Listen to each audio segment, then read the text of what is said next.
Olá, senhores, bom dia, boa tarde, boa noite a todos. O tema que eu separei hoje para falar com os senhores no nosso Anotando o CPC é a reclamação. O que consistiria isso, então, a reclamação? A reclamação é uma ação autônoma de impugnação que tem como finalidade preservar a competência de um tribunal e assegurar a sua autoridade, a efetividade dos seus julgados. Então, visa impedir que órgão jurisdicional diverso do que aquele competente vá se pronunciar então sobre uma dada matéria. E também serve como uma forma, um mecanismo de efetivar, de tornar efetiva a decisão proferida por um tribunal. Agora, quais serão os tribunais, quais serão as cortes que podem se valer, quais são as cortes perante as quais esse instrumento, esse instituto seria cabível? Bom, nós temos aí dois regramentos distintos, um antes do novo CPC e um que é o atualizado agora já com o advento do novo CPC. Isso por quê? Porque a competência da reclamação, ela tinha assento antes do novo CPC tão somente pela Constituição. Então a Constituição dizia lá no artigo 102, inciso 1º, a linha L, ser competente para receber a reclamação o STF. Por sua vez, no 105, inciso 1º, a linha F, dizia-se então ser competente para receber a reclamação o STJ. E por último, o artigo 111, A, parágrafo 3º, atribuía a competência da reclamação para o TST. E aí, o que foi? Qual é o regramento atual, então? O que foi que fez o novo Código de Processo Civil? O novo Código de Processo Civil, por meio do artigo 988, em seu parágrafo 1º, nos afirma que será competente para receber a reclamação todo e qualquer tribunal.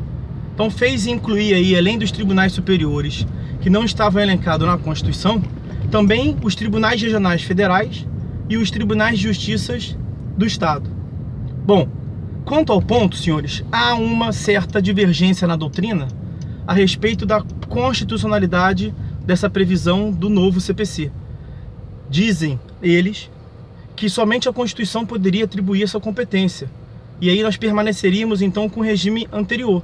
Somente o STF, o STJ e o TST seriam então cortes competentes para receber esse instrumento da reclamação.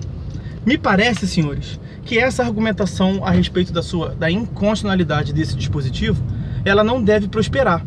Porque a Constituição não deve tratar da competência de todos os órgãos jurisdicionais do país, mas tão somente daqueles que são os órgãos de cúpula.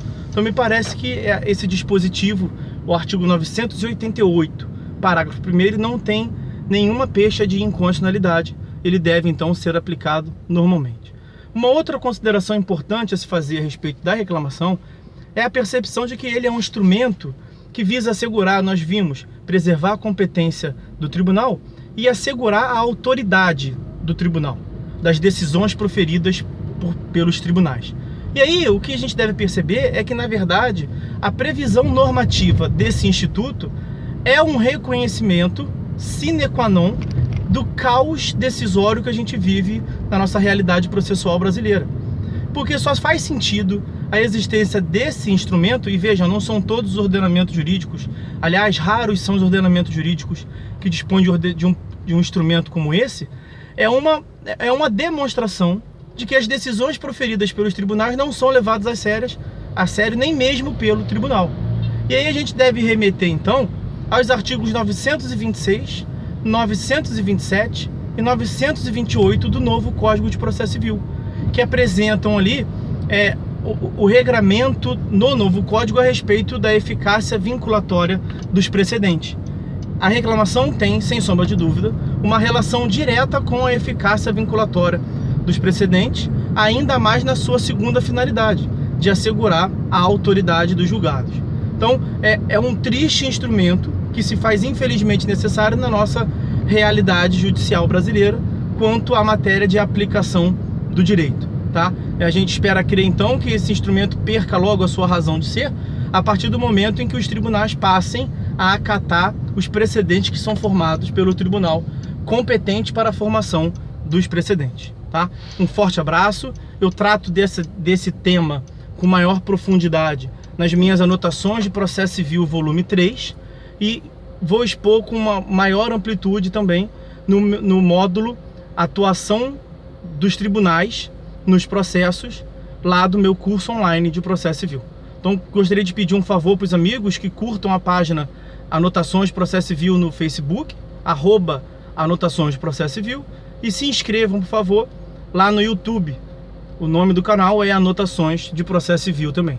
Fiquem todos com Deus, um forte abraço, até o nosso próximo Anotando o CPC.